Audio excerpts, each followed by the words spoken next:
Students, today we are going to study about the principles of dimensional analysis, that is known as principle of homogeneity. हमारे पिछले video में आप लोगों ने सीखा कि किसी भी डेराइव्ड यूनिट का डायमेंशन कैसे निकाला जाता है। आज हम उसके आगे चल रहे हैं, अपने टॉपिक को बढ़ा रहे हैं। Today we are going to study about the principle of homogeneity.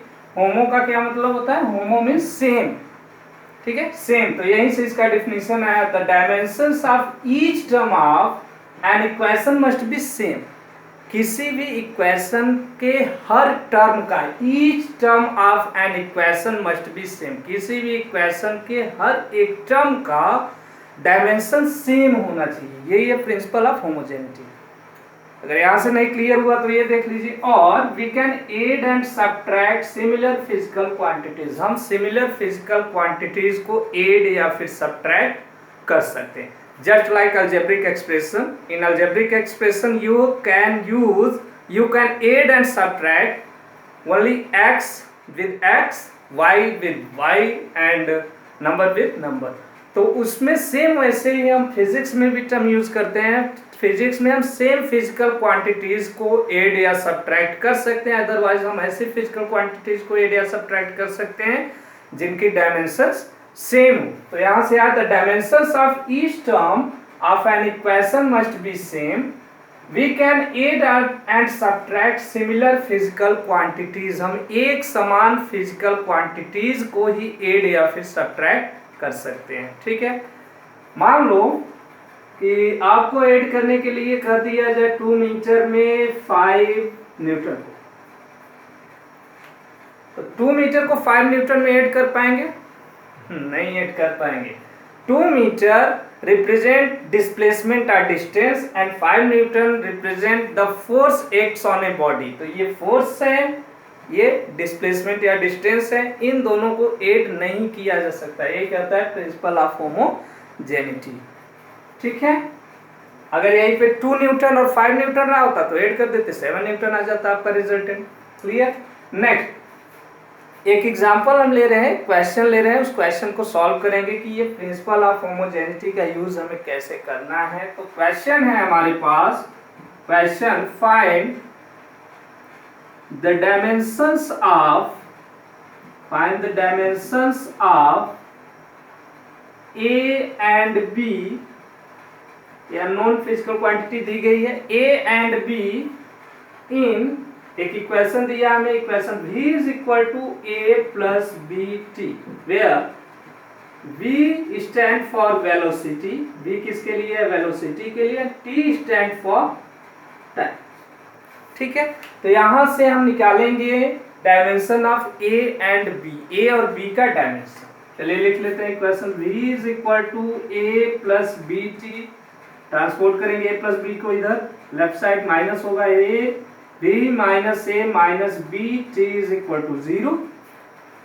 तो प्रिंसिपल ऑफ होमोजेनिटी क्या कहता है बच्चों? प्रिंसिपल ऑफ होमोजेनिटी कहता है कि हम सिमिलर फिजिकल क्वांटिटीज को ही ऐड या सब्ट्रैक्ट कर सकते हैं and dimensions of each term of an equation must be same.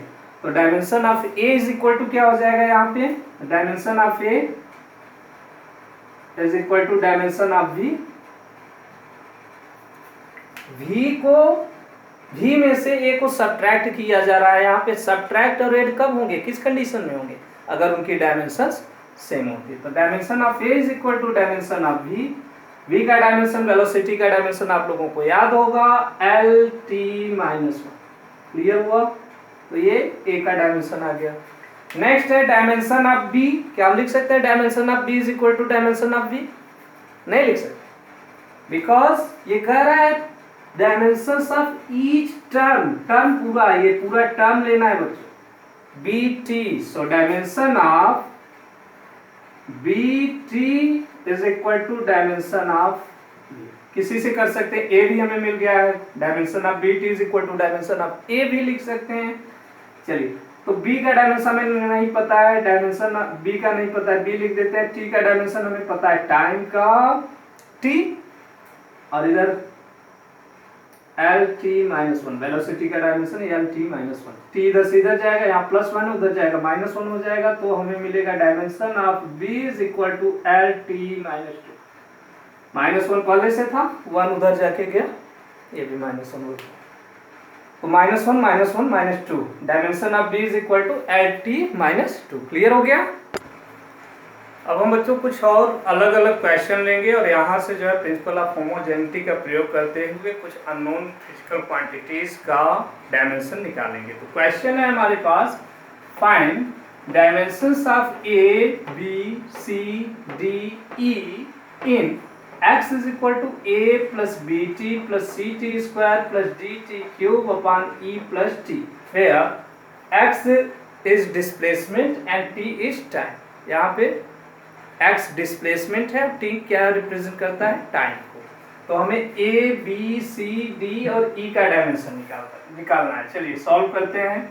x minus a इधर ला देते हैं सारा, x minus a minus B T minus C T square plus D T cube upon, sorry ये भी minus हो जाएगा, minus upon e plus T is equal to क्या हो जाएगा, जीरो, जीरो हो जाएगा। तो according to principle of homogeneity, the dimensions in a equation, the dimensions of each term in a equation should be same। तो ये dimension इसके equal होगा, इसका डायमेंशन इसके इक्वल होगा, इसका डायमेंशन इसके इक्वल होगा, इसका डायमेंशन इसके इक्वल होगा। यहाँ से हम सभी जो फिजिकल क्वांटिटीज दी गई हैं ए बी सी डी ई, इनका डायमेंशन निकालेंगे। पहले ए को लेते हैं, dimension of A is equal to क्या हो जाएगा, डायमेंशन ऑफ एक्स। एक्स हमारा क्या है बच्चों, डिस्प्लेसमेंट, और डिस्प्लेसमेंट का डायमेंशन क्या होता है, एल। तो dimension of D A is equal to L. आप एमआईटी के फॉर्म में लिखना चाहें तो M zero L T zero लिख सकते हैं, ठीक है। Next, dimension of B T is equal to dimension of X. ये भी एक्स के डायमेंशन की इक्वल होगा। तो बी का हमें नहीं पता है, dimension of B into T का होता है टी, यहाँ डायमेंशन ऑफ एक्स एल, ठीक है, ये एल होगा। टी यहाँ से ट्रांसपोर्ट होके इधर जाएगा, तो dimension of B is equal to क्या हो जाएगा, एल। टी इधर ट्रांसपोर्ट हुआ, यहाँ प्लस वन है, यहाँ गया तो माइनस, ठीक है। ट्रांसपोर्टिंग जानते हैं ये कैसे होता है, टी इसके नीचे आएगा, एल अपॉन टी हो जाएगा, और वहां से उसे ऊपर लिखेंगे तो उनका पावर माइनस में हो जाएगा, ठीक है। ये सेकेंड हमारा बी का निकल गया। सी के लिए देखते हैं, dimension of C T square is equal to, ये भी होगा डायमेंशन ऑफ एक्स। तो dimension of C into time का टी होता है, स्क्वायर लगा देंगे, is equal to dimension of X L. Dimension of C is equal to हो जाएगा एल टी माइनस टू। ये टी पावर टू इधर आएगा, माइनस हो जाएगा, क्लियर हुआ। उसके बाद हमें डायमेंशन निकालना है, डायमेंशन ऑफ डी। तो डी हम नहीं निकाल सकते क्योंकि यहाँ पे डी के साथ एक और टर्म है ई। पहले हम इसे अगर ई का डायमेंशन फाइंड कर ले तो हम डी का डायमेंशन आसानी से निकाल सकते हैं, ठीक है। अच्छा, यहाँ ई को देखिए, ई टी के साथ ऐड किया गया, ई को टी के साथ ऐड किया गया, तो यहाँ पर भी प्रिंसिपल ऑफ होमोजेनिटी वर्क करेगा। तो dimension of E is equal to dimension of T. Dimension of E is equal to dimension of T. T यानी टाइम, टाइम का डायमेंशन टी, क्लियर हो गया ये। अब हम निकालेंगे डायमेंशन ऑफ ये पूरा term D T cube upon E plus T is equal to dimension of X. Starting से ही एक्स इन सबका इक्वल आएगा, इससे भी निकाल सकते हैं, इससे भी। डायमेंशन ऑफ एक्स, यहाँ पे डी डायमेंशन ऑफ डी लिखिएगा, d इंटू टाइम का डायमेंशन होता है t3, या e का डायमेंशन दिया t प्लस T is equal to dimension of x है। तो d into T cube upon, यहाँ बच्चों t और t को ऐड करने पर 2t नहीं लिखना है, हम डायमेंशन लिख रहे हैं, हम उसकी न्यूमेरिकल वैल्यू नहीं लिख रहे हैं। t और t, सपोज यहाँ पे 5 सेकेंड ऐसा ही कुछ आएगा, 5 सेकेंड या 3 सेकेंड, 5 सेकेंड 3 सेकेंड मिलके कितना हो गया 8 सेकेंड। उसके लिए डायमेंशन क्या है t, केवल टी लिखेंगे, टी प्लस टी, टी। ऐसे ही कहीं कहीं टी माइनस टी आएगा तो उसे कैंसिल नहीं कर देना, टी माइनस टी, टी ही आएगा। तो ये हो गया टी हमारा is equal to L, T से एक टी गया, टी स्क्वायर, तो dimension of D is equal to हो गया एल टी स्क्वायर, यहाँ पावर 2 इधर जाएगा तो क्या हो जाएगा माइनस। ठीक है, dimension of D is equal to L T minus 2। Clear हुआ? चलिए कुछ और क्वेश्चन। हाँ तो बच्चों चलिए कुछ अलग टाइप के भी क्वेश्चन ले लेते हैं। यहाँ पे हमारे पास find dimensions of A upon B. A का डायमेंशन नहीं फाइंड करना है, we have to find out the dimensions of A upon B in p is equal to a minus T square upon B X. यहाँ पे कुछ terms हमें दिया हुआ है, ये गिवन है। p stand for pressure, t for time and x for displacement. तो ये पूरा टर्म इधर भेज देंगे, पूरा टर्म इधर ला देंगे। p minus a minus T square upon B X is equal to क्या हो जाएगा बच्चों 0। It means dimension of a minus T square upon B X is equal to dimension of p। तो यह मुश्किल हो गई, a की भी डायमेंशन नहीं पता है और b की भी नहीं पता है। तो जरा देखो यहाँ a minus T square, a को क्या किया गया है टी स्क्वायर में, a में से टी स्क्वायर को सब्ट्रैक्ट किया गया है। यहाँ से हम a का डायमेंशन निकाल सकते हैं, a में से टी स्क्वायर को सब्ट्रैक्ट किया गया, यहाँ से a का डायमेंशन निकाल सकते हैं, बिल्कुल निकाल सकते हैं, क्योंकि सेम डायमेंशन वाले फिजिकल क्वांटिटी को ही ऐड या सब्ट्रैक्ट किया जाता है। यानी कि a का जो डायमेंशन होगा वही टी स्क्वायर का भी होगा। तो a का निकाल लेते हैं, dimension of a is equal to हो जाएगा डायमेंशन ऑफ टी स्क्वायर, जो कि क्या होता है टी स्क्वायर लगा देंगे। नेक्स्ट है बच्चों dimension of a minus T square upon B X is equal to dimension of p।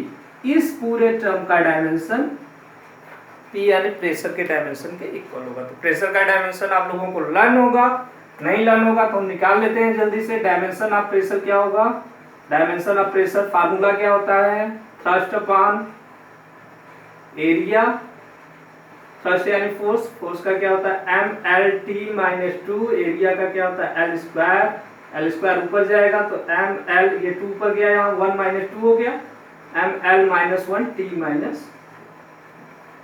ये है डायमेंशन ऑफ प्रेशर। प्रेशर का डायमेंशन हमें यूज करना है यहाँ पे। यहाँ पे a का डायमेंशन हमें दिया हुआ है बच्चों, a का हमने निकाल लिया है T square minus T square का क्या होगा टी स्क्वायर, यहाँ पे b, x का डायमेंशन क्या होगा x रिप्रेजेंट डिस्प्लेसमेंट, तो x का डायमेंशन क्या होगा l is equal to pressure अभी हम लोगों ने निकाला M L minus 1 T minus 2। Clear है? चलिए T square minus T square, अभी पिछले ही क्वेश्चन में हमने बताया T square minus T square, dimension लिखना है आपको। क्या लिखेंगे T square upon L is equal to M, यहाँ बी भी है, सॉरी बी भी है, बी इंटू एल, बी का ही तो निकालना है, बी का ही तो निकालना, M L minus 1 T minus 2। अब ये बी इधर जाएगा, एम एल टी इधर आ जाएगा क्रॉस मल्टीप्लिकेशन मेथड से, अदरवाइज ट्रांसपोर्टेशन से b इधर जाएगा, b नीचे डिवाइड है यहाँ पे, ये ऊपर चला जाएगा, और अगर फिर बाद में इसे यहाँ भेजेंगे तो ये नीचे आ जाएगा। यानी कि dimension of b is equal to क्या हो जाएगा टी स्क्वायर अपॉन एम,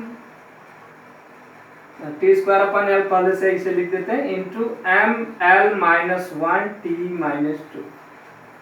ठीक है, चलिए ये l पावर 1 है, l पावर माइनस 1 है, कैंसिल हो जाएगा, 0 आ जाएगा, l पावर 1 माइनस 1 0। उसके बाद m हमारा यहाँ डिनोमिनेटर है, ये ऊपर जाएगा माइनस हो जाएगा m पावर माइनस 1, और t माइनस 2 यहाँ है, ये ऊपर जाएगा तो प्लस 2 हो जाएगा, t माइनस 2 है ऊपर जाएगा तो क्या हो जाएगा प्लस 2, t 2 ऑलरेडी है हमारे पास, तो 2 और 2 मिलके कितना हो जाएगा 4। ये आ गई बच्चों डायमेंशन ऑफ b। अब क्वेश्चन में हमें फाइंड क्या करना है, dimensions of a upon b। तो dimension of a upon b is equal to, dimension of a कितना आया है टी स्क्वायर, ये कितना आया है m माइनस 1 टी पावर 4। चलिए m ऊपर जाएगा या माइनस है ऊपर चला जाएगा, क्या हो जाएगा प्लस m पावर 1 लिखने की जरूरत नहीं है, 4 ये ऊपर जाएगा माइनस हो जाएगा 2 माइनस 4 यानी कि t पावर माइनस। तो ये बच्चों हमारा आंसर हुआ m t माइनस 2। l लिखना चाहते हैं तो m l 0 t minus 2। Clear है। नेक्स्ट बच्चों हमने एक अलग टाइप का क्वेश्चन लिया हुआ है, आप लोग देखेंगे इसे। Find dimensions of alpha in p is equal to p not e power minus alpha T square. और बच्चों इसमें हमें कोई भी डायमेंशन बताया नहीं, कोई भी फिजिकल क्वांटिटी बताया भी नहीं है कि क्या किस चीज को रिप्रेजेंट करता है। p किसे रिप्रेजेंट करता है, p नहीं दिया है। p नॉट क्या रिप्रेजेंट करता है, नहीं दिया है। ठीक है, केवल ये यहाँ पे हमारे पास एक ही है term T square, T represent करता है टाइम को, केवल यही एक टर्म दिया हुआ है टी रिप्रेजेंट टाइम। अब इसे कैसे निकालेंगे, थोड़ा सा मुश्किल क्वेश्चन हो गया होगा आपको। देखिए p is equal to P not e power minus alpha T square. We have to find out the dimension of alpha. यहाँ एक नया कॉन्सेप्ट आएगा बच्चों, आप लोग नोट कर लीजिएगा। किसी भी फिजिकल क्वांटिटी की जो पावर होती है वो हमेशा डायमेंशन लेस होती है। नोट कर लीजिए, कॉपी में नोट कर लीजिए। किसी भी फिजिकल क्वांटिटी की जो पावर दी गई होती है वो डायमेंशन लेस होती है। यहाँ पे अगर हम p is equal to P naught e power minus alpha T square में देखें तो e का ये पावर है, ये क्या होगा डायमेंशन लेस क्वांटिटी होगा। ठीक है, किसी भी टर्म का जो फिजिकल क्वांटिटी है उसका हम पावर 2k थोड़ी लिख सकते हैं, 2k या फिर 2 पावर 2 न्यूटन, 2 पावर 3 m, ऐसा पावर नहीं लिखते हैं। पावर हमारा क्या होता है, एक कांस्टेंट होता है, और कांस्टेंट का क्या डायमेंशन होता है, नहीं होता है। कांस्टेंट का कोई डायमेंशन नहीं होता है। तो यहाँ पे माइनस अल्फा टी स्क्वायर क्या हो जाएगा, हमारा डायमेंशन लेस हो जाएगा। तो क्या अल्फा भी डायमेंशन लेस हो जाएगा, नहीं, alpha T square dimension less है, अल्फा डायमेंशन लेस नहीं होता है। तो यहाँ पे वो नहीं होगा। तो यहाँ पे हम लोग अल्फा का डायमेंशन निकाल लेते हैं। Dimension of alpha T square is equal to dimensionless है, तो यहाँ पे m का पावर 0, l का पावर 0, t का पावर 0 लिख देते हैं। m power 0, l power 0, t power. चलिए डायमेंशन ऑफ अल्फा t का क्या हो जाएगा, t स्क्वायर t, टाइम का t square m0 l0 t0, T square उधर जाएगा तो क्या हो जाएगा, dimension of alpha is equal to m0 l0 और t उधर जाएगा -2 हो जाएगा, t माइनस। ये है बच्चों डायमेंशन ऑफ अल्फा। नेक्स्ट बच्चों हम लोग पढ़ेंगे डायमेंशनल एनालिसिस के कुछ यूज के बारे में। क्या डायमेंशनल एनालिसिस का हमारे जो है फिजिकल वर्ल्ड में, फिजिक्स में यूज भी है कि हम यूं ही पढ़ रहे हैं। ठीक है, तो यूं ही नहीं पढ़ रहे हैं, इसका यूज भी होता है। तो आज दो बातों को हम लोग सीखेंगे। एप्लीकेशन ऑफ डायमेंशनल एनालिसिस में दो चीजें सीखेंगे। To check the correctness of an equation, check the correctness of an equation, और नेक्स्ट कन्वर्जन ऑफ यूनिट्स। जैसे कोई यूनिट है, फोर्स की यूनिट है, तो फोर्स की MKS यानी SI, MKS और SI सिस्टम में क्या यूनिट होती है, न्यूटन, और CGS में क्या होती है, डाइन। तो वन फोर्स में कितना डाइन होता है ये हम सीखेंगे। और कोई भी दिया हुआ इक्वेशन हमारा सही है या गलत है, कैसे सही चेक करना है, डायमेंशनली। केवल डायमेंशन बताएगा, वहाँ पे नंबर नहीं बताएगा। अगर इक्वेशन की कोई न्यूमेरिकल वैल्यू दी गई है तो उसे ये डायमेंशन नहीं बता सकता। इसका एक लिमिटेशन भी है, इसका एक दोष है, डिमेरिट्स बोल सकते हैं, लिमिटेशन बोल सकते हैं। तो डायमेंशनल एनालिसिस केवल डायमेंशनली बता सकता है कि कोई भी इक्वेशन करेक्ट है या नहीं करेक्ट है। तो चलिए देखते हैं। फर्स्ट वन है हमारा checking the correctness of an equation. इसका रूल क्या है, for a correct equation dimension of LHS should be equal to dimension of RHS। LHS left hand side का जो डायमेंशन होता है राइट हैंड साइड के डायमेंशन के इक्वल होना चाहिए, तभी वो कोई भी इक्वेशन डायमेंशनली करेक्ट होगा। चलिए एक इक्वेशन ले लेते हैं और चेक करते हैं क्या वो सही है। मान लो check the correctness of equation, एक इक्वेशन हमें दिया हुआ है S is equal to ut plus half AT square. S is equal to ut plus half AT square. ये आप लोगों ने सुना होगा, क्लास 9 में पढ़ा है, सेकेंड इक्वेशन है मोशन का। S is equal to ut plus half AT square. तो इसे चेक करते हैं बच्चों, ये डायमेंशनली करेक्ट है कि नहीं है। According to the law of correctness of an equation the dimension of LHS should be equal to dimension of RHS। निकाल लेते हैं यहाँ पे डायमेंशन ऑफ LHS, ऐसे नहीं लिखे, लिख देते हैं for LHS। Dimension of S is equal to, S क्या है, डिस्टेंस ट्रेवल्ड है, S का डायमेंशन क्या हो जाएगा L। RHS के लिए निकालते हैं for RHS।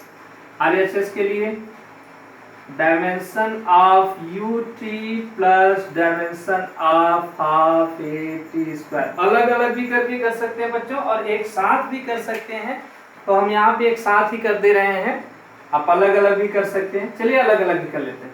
Dimension of ut क्या हो जाएगा बच्चों, इसमें से यहाँ क्योंकि कम था, डायमेंशन ऑफ ut, u क्या रिप्रेजेंट करता है, इनिशियल वेलोसिटी, यानी वेलोसिटी है ये इनिशियल वेलोसिटी, इसका डायमेंशन क्या होता है LT-1 और इनटू t, टाइम का क्या डायमेंशन होता है t, t से t पावर -1 कट गया, आ गया हमारे पास क्या L। और सेकेंड यहाँ पे है हमारे पास डायमेंशन ऑफ, सेकेंड टर्म है हाफ AT स्क्वायर, तो हाफ नहीं ले रहे हैं, हाफ डायमेंशन लेस है, एक नंबर है कांस्टेंट है, तो हाफ नहीं ले रहे हैं। AT स्क्वायर का डायमेंशन क्या होगा, A stand for acceleration, acceleration का डायमेंशन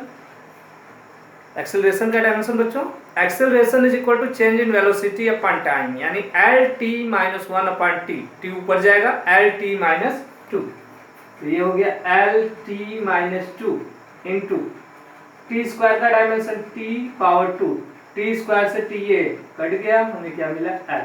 अब यहाँ पे हम RHS के डायमेंशन को देखते हैं, L है, L है, L प्लस L, हमने अभी आपको बताया था L प्लस L, L ही आएगा, तो यहाँ से देखिए होगा dimension of LHS is equal to dimension of RHS हो गया। So our equation are given, equation लिख सकते हैं, आवर इक्वेशन इज करेक्ट नहीं लिखेंगे बच्चों, लिखेंगे डायमेंशनली करेक्ट, डायमेंशन के अकॉर्डिंग करेक्ट है, डायमेंशनली करेक्ट। डायमेंशनली करेक्ट हमने ऐसा इसलिए लिखा क्योंकि अगर ये न्यूमेरिकल वैल्यू मान लो चेंज कर दें, ut plus half AT square की जगह यहाँ पे हम ut प्लस AT स्क्वायर केवल लिख देते हैं, तब भी डायमेंशन के थ्रू डायमेंशन ऑफ LHS और डायमेंशन ऑफ RHS इक्वल हो जाएगा। यहाँ 7 कर देते हैं, यहाँ 9 कर देते हैं, तब भी होगा, वो तो डायमेंशन लेस होती है। तो ये क्या बताता है कि कोई भी इक्वेशन हमारा डायमेंशनली करेक्ट है या नहीं करेक्ट है। नेक्स्ट बच्चों हमने करेक्टनेस ऑफ इक्वेशन का ही एक और क्वेश्चन लिया है, check the correctness of equation. देखिए जितना ज़्यादा आप क्वेश्चन को सॉल्व करते जाएंगे उतना ही ज़्यादा आपका कॉन्सेप्ट क्लियर होता चला जाएगा, ठीक है। तो एक दो कर लेते हैं। Check the correctness of equation t is equal to 2 pi under root L upon G, t is equal to 2 pi under root L upon G, ये जो है इस डायमेंशनली करेक्ट है या नहीं करेक्ट है, इसे हम लोग चेक करेंगे। यहाँ पे हमें दिया हुआ है t stand for time period, L for length, actual में क्या होता है लेंथ ऑफ बॉब होता है जो घूमता है गोलक, and G stand for acceleration due to gravity. तो ले लेते हैं according to the rule dimension of LHS should be equal to dimension of RHS, तभी हमारा इक्वेशन करेक्ट होगा। तो डायमेंशन ऑफ LHS यहाँ लिख लीजिए, LHS के लिए डायमेंशन ऑफ LHS यानी T is equal to, T time period है, इसका डायमेंशन क्या होगा T। फिर फॉर RHS के लिए हमारे पास है dimension of 2 pi, constant dimensionless 2 पाई, पाई की वैल्यू होती है 2 और 22/7, ये क्या होगा, एक कांस्टेंट आएगा। Dimensionless dimension of under root L/G, तो इसका डायमेंशन क्या होगा, लेंथ का डायमेंशन होता है बच्चों L, और एक्सेलरेशन ड्यू टू ग्रेविटी वही सेम जो एक्सेलरेशन का होता है वही एक्सेलरेशन ड्यू टू ग्रेविटी का होगा। LT-2, L से L कट गया, यहाँ में बचा अंडर रूट 1/T-2, ये T-2 जब ऊपर हो जाएगा तो क्या हो जाएगा +2 T² का रूट क्या हो जाएगा T। तो यहाँ पे देखिए LHS की जो डायमेंशन आई है वही सेम डायमेंशन आई है RHS की, लिखेंगे dimension of LHS is equal to dimension of RHS, तो हमारा इक्वेशन करेक्ट है। नेक्स्ट बच्चों हमने एक और क्वेश्चन लिया है, we have to check the correctness of equation H is equal to R rho G upon 2S cos theta. R rho stand for density, density को रिप्रेजेंट करता है रो से, RHO रो, ये P के जैसा बना रहता है, ठीक है। R rho G upon 2S cos theta, where H for height, R for radius, rho for density, G for acceleration due to gravity, S for surface tension, capital S है ये, S for surface tension and theta for angle of contact। तो इसे check करना है क्या ये dimensionally हमारा equation सही है कि नहीं सही है।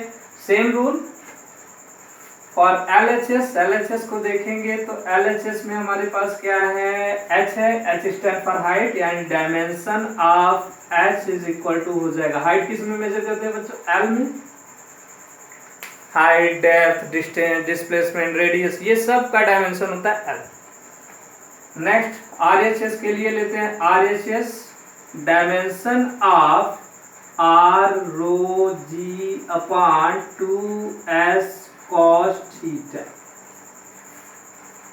यहाँ पे बच्चों कुछ टर्म दिए गए हैं जो कि डायमेंशन लेस हैं, जैसे cos थीटा 2, ये क्या है डायमेंशन लेस। cos थीटा की जगह पे कोई नंबर आएगा, जैसे cos 60 आ गया, cos 45 आ गया, तो cos 45 की क्या होगी, वैल्यू होगी 1/√2, आप लोगों ने लर्न किया होगा।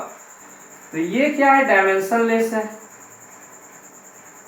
डायमेंशन लेस क्वांटिटीज हैं, यानी कि हमें डायमेंशन निकालना किसका है, radius, density, acceleration due to gravity और सरफेस टेंशन का। तो surface tension, radius, density, acceleration due to gravity आप लोगों को डायमेंशनल फार्मूला लर्न है, नहीं लर्न है तो आप लोग निकाल लेंगे, हम डायरेक्ट लिख रहे हैं, ठीक है। तो radius L into density mass upon volume होता है भाई m L-3 into acceleration due to gravity L-T-2, surface tension force upon जो है लेंथ ऑफ कांटेक्ट होता है, तो ये इसका होगा ML-T-2, ML-T-2 अपॉन L से L कट जाएगा, हाँ M-T-2, ये हो गया हमारे पास डायमेंशन, से हटा देते हैं, इज इक्वल टू, यहाँ पे देखिए m से m गया और T-2 यहाँ भी है, यहाँ भी है, ये गया, ये L पावर 1 1 और 1 मिलके क्या हो जाएगा 2L, 2 इंटू L-3, हमारे पास रिजल्ट आएगा बच्चों L पावर -1। तो dimension of LHS is equal to dimension of RHS है LHS के लिए L इनवर्स L पावर -1 है RHS के लिए, डायमेंशन हमारा सही नहीं आया। तो जरूरी नहीं करेक्टनेस चेक कर रहे हैं तो सभी इक्वेशन का जो सभी इक्वेशन करेक्ट ही दिए गए हों, कुछ इक्वेशन जो है करेक्ट नहीं दिए जाएंगे। तो यहाँ पे हमारे पास होगा बच्चों D of LHS is not equal to dimension of RHS, so equation is not correct। अच्छा, अगर मैं आपसे पूछूं अब कि क्या आप इस इक्वेशन को करेक्ट कर सकते हैं, करेक्ट? इस इक्वेशन को क्या कर दें कि ये हमारा दोनों साइड L ही आए, इक्वेशन को करेक्ट। ये L -1 इनवर्स है, हम RHS को क्या कर देंगे, इनवर्स कर देंगे। तो करेक्ट हमारा जो इक्वेशन होगा, करेक्ट इक्वेशन क्या हो जाएगा, H is equal to 2s cos theta upon r rho, ये हमारा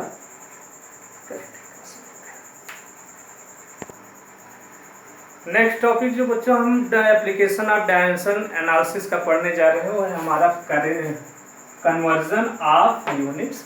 एक यूनिट को एक यूनिट से दूसरे यूनिट में चेंज करना, किसी फिजिकल क्वांटिटी को सपोज SI यूनिट दी गई है तो हम CGS में कैसे कन्वर्ट करेंगे यूजिंग डायमेंशन। अगर ये आपका जो है मल्टीपल चॉइस क्वेश्चन आता है ठीक करने के लिए तो वहाँ आप हमेशा यूनिट से करेंगे, ध्यान रखिएगा। ये काफ़ी लंबा प्रोसेस होने वाला है, ठीक है। तो यहाँ से हम लोग डायमेंशनली करेंगे क्योंकि दिया है बुक में, तो हम सीख लेते हैं कैसे डायमेंशनली किसी भी क्वेश्चन को कन्वर्ट किया जाता है एक यूनिट से दूसरी यूनिट में। लेकिन अगर आपको मल्टीपल चॉइस टाइप का क्वेश्चन आता है जब भी, तो आप लोग हमेशा उसे यूनिट से करेंगे।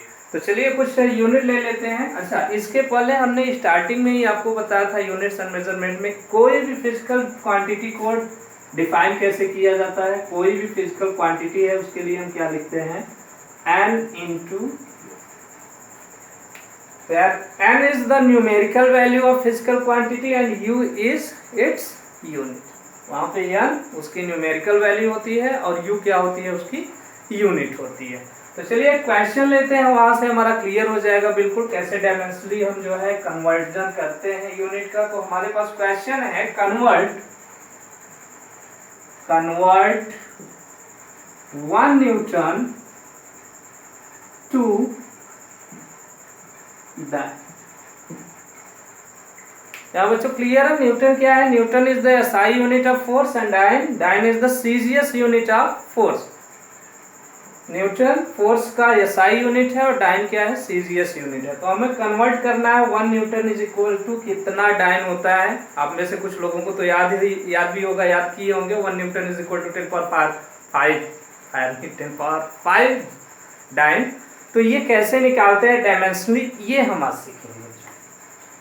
चलिए, यहाँ पे हमारे पास फिजिकल क्वांटिटी दी गई है, एक SI यूनिट में और दूसरा CGS यूनिट में।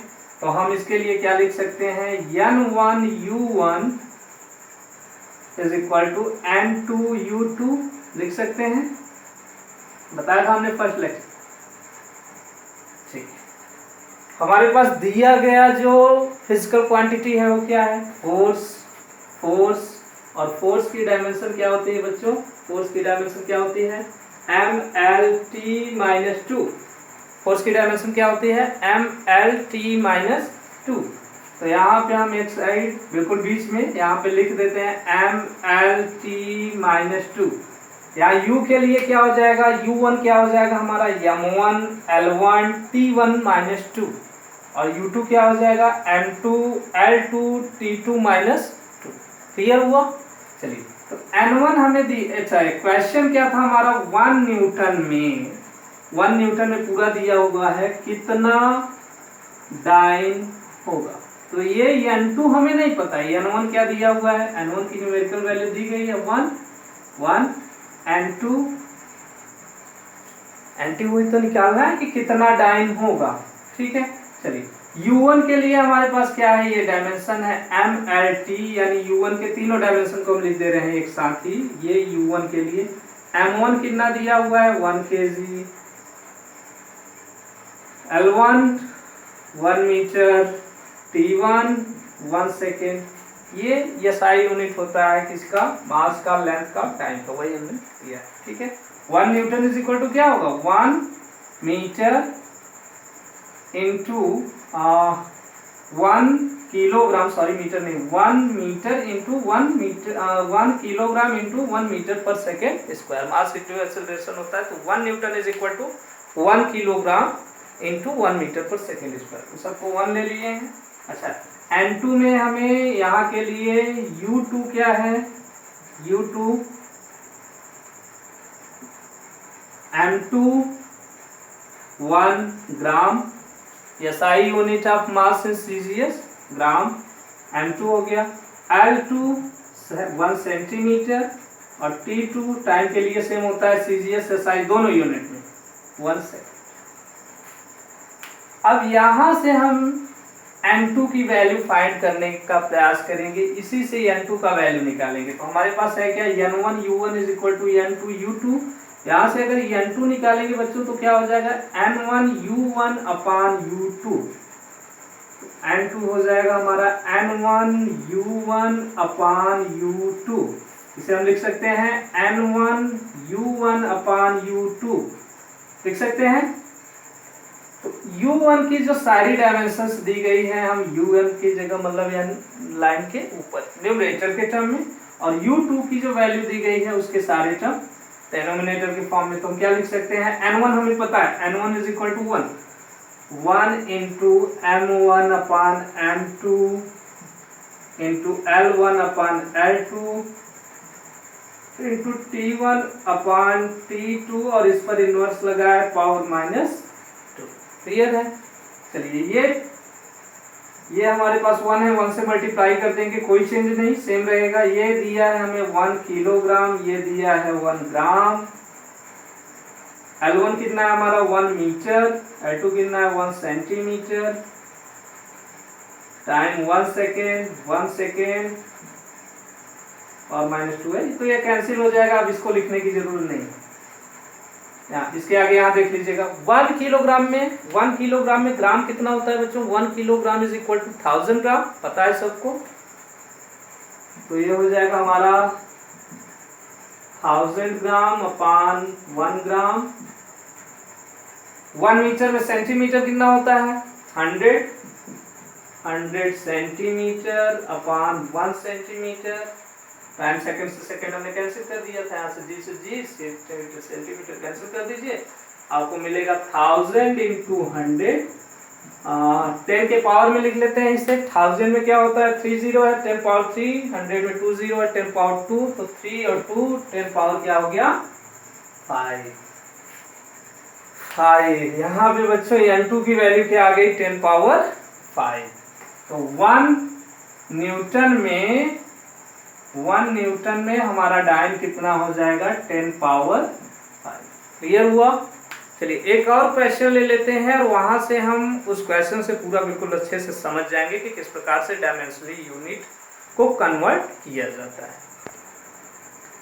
हाँ, तो यहाँ पे बच्चों एक हमने बहुत ही अच्छा सा क्वेश्चन ले लिया है, थोड़ा इसे सॉल्व करेंगे तो आपका क्लियर हो जाएगा कैसे कन्वर्जन किया जाता है। ये भी क्वेश्चन है the value of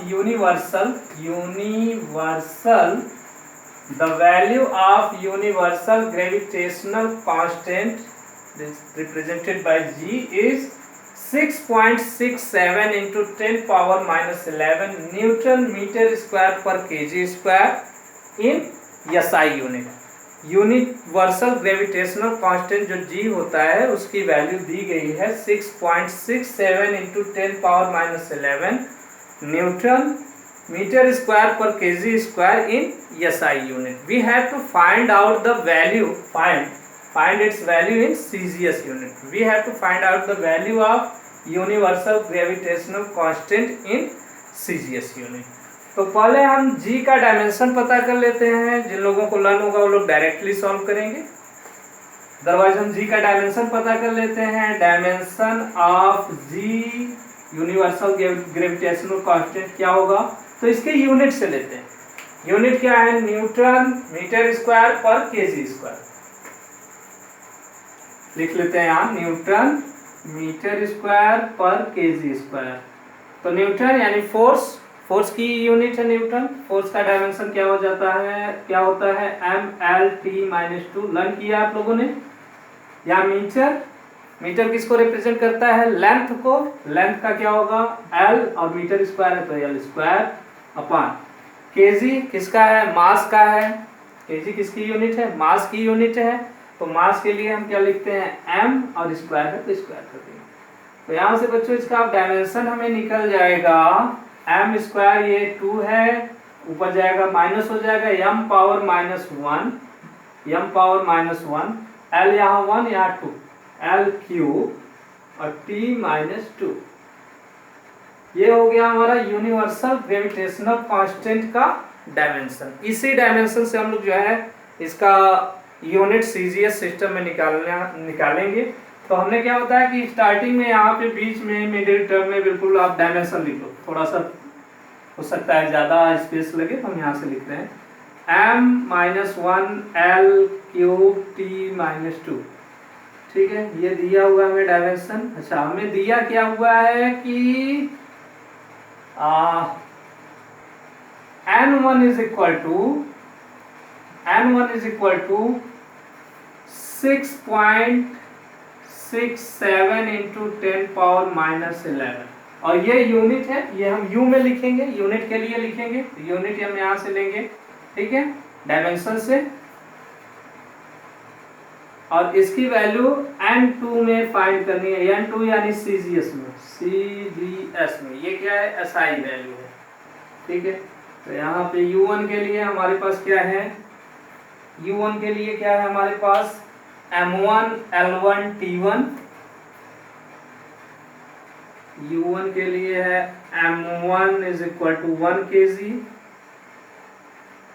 l1 is equal to 1 metre, t1 is equal to 1 second. और यहाँ पे सेम ऐसे ही m2 is equal to 1 gram, l2 is equal to, capital M रहेगा, l2 is equal to 1 centimetre, और t2 is equal to 1 second. ये किसके लिए है, u2 के लिए। अब सेम फार्मूला वही जहां से था, n1 u1 is equal to n2 u2, वहां से तो हमारा n2 इज इक्वल टू क्या हो जाएगा, n2 is equal to n1 u1 upon u2। n1 की वैल्यू दी गई है बच्चों, n1 की वैल्यू है हमारे पास 6.67 into 10⁻11, 6.67 into 10⁻11 into u1 upon u2 के लिए हम क्या लिख सकते हैं, क्या लिखेंगे, लिख सकते हैं, लिखेंगे क्या लिखेंगे, m1 अपॉन m2। डायमेंशन में क्या है, इसका इनवर्स है, power -1 into l1 upon l2, power इसका 3 into t1 upon t2, power इसका -2।